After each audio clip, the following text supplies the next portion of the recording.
having the trade deadline come and gone, and I don't know how much you paid attention to it, but certainly your name was attached to some of the reported attempts or conversations that the Lakers had.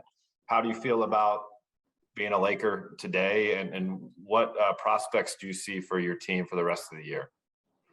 I'm looking forward to the finishing into the break, getting ready to make this last run and making sure that we are moving in the direction we need to as a team, collectively, and connecting and making sure that we try to put our best foot forward as a collective group.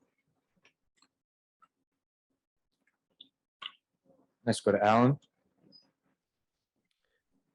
Hey, Russ, this is your 14th year in the NBA. I'm just curious, with 26 games still left, you guys are sitting 9th place in the Western Conference.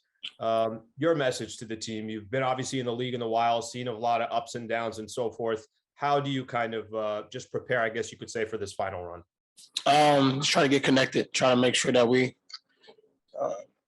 doing the things we know we can do at a high level, and collectively doing it together and playing the right way, playing good basketball. And that's all you can do at this point. The record, all that stuff doesn't really mean much. Like I mentioned before, as long as we plan the way we want to play towards the end of the year is most important. Kyle? Hey, Russ, how connected are you feeling right now to all your teammates, but especially LeBron and AD and sort of their vision for what this team can do on the floor? Yeah, I mean, we all got the same goal. We all have a goal, and that's to win the championship. And with that comes responsibilities on all our hands, and responsibilities of each individual in our locker room, coaching staff included, that we all have to uphold and find ways to be able to do that, as the season goes along, and that's where we at. Just to follow up on that, in today's practice, what did you feel like anything energy-wise or sort of goals-wise was more clear because you know what the team's going to look like for the rest of the season? A little bit. We got some clarity on a few things that we can, put down and go use it when we get on the floor. But I think good practice overall for our group. And obviously, we know what we're going to have and know kind of how we're moving forward as a group. And that's that. Next, we'll go to Dan. Hey, Russ, do you think this group kind of needs or needed a little bit of a reset, whether it was emotionally or you're going to get a stretch physically here? Do you think this group kind of needs that? I don't know. I think each individual probably can speak to that and speak on if that's needed. Because sometimes too much of a break can be hurtful. Sometimes fighting through it together is helpful as well. You learn something in that process. So it really varies. I can't answer that question either way, but I think there's positive for each way of sometimes staying in it so you can figure out how you react as a team, how you can learn from this process. Sometimes stepping away a little bit gives you an opportunity to see things from a different light as well. So I think it's a combination of both. Kyle, did you have another question? We'll go back to our friend Caitlin. How you doing, Russ? Jason Dumas with Crown Floor based here in the Bay Area.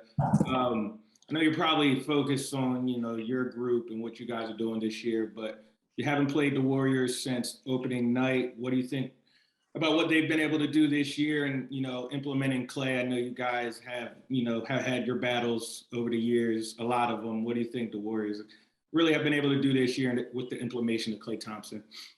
Yeah, honestly, you're right. I haven't had time to worry about what anybody else is doing. I've been having so much stuff going on over here, as you probably know, that focus has been here in our group and trying to figure out the best way to be able to utilize that. But obviously, just watching and as we prepare for them, knowing that what they've been able to do and as a team and just in their years in the past and their system and how they play, a dangerous team, and we understand that. And coming in their building, make sure we're prepared to go. Welcome. Thank you. All right, we'll wrap up with BT.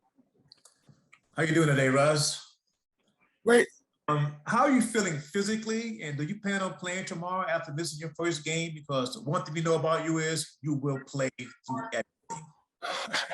Yeah, I'm all right. I'm all right. I'll see how I feel in the morning. Making sure that I'm ready to go, but just day by day at the moment, just making sure that everything is moving in the way I need to move and make sure that I'm moving the way I need to in order to be able to play tomorrow night. So One final question again with Dan. Russ, was this the back thing? Was that new, or is this something that you've been kind of playing through for a little bit? no, I mean it comes and goes. You know, it was honestly a lot of in Milwaukee, and just I'm not accustomed to like sitting down in long stretches and like getting up and then like moving quickly, kind of like puts my stiff up a little bit, and then kind of moving into the next night. Woke up, same thing, just kind of real, you know. So, and for me, that's triggering from some other places on my body, maybe my hips and different things. So I want to make sure that I'm doing all the proper things and making sure that I'm can stay healthy and the best for my teammates when I'm on the floor. All right, thank you, Russell. Thanks, Yeah. everybody. We will see you tomorrow up again.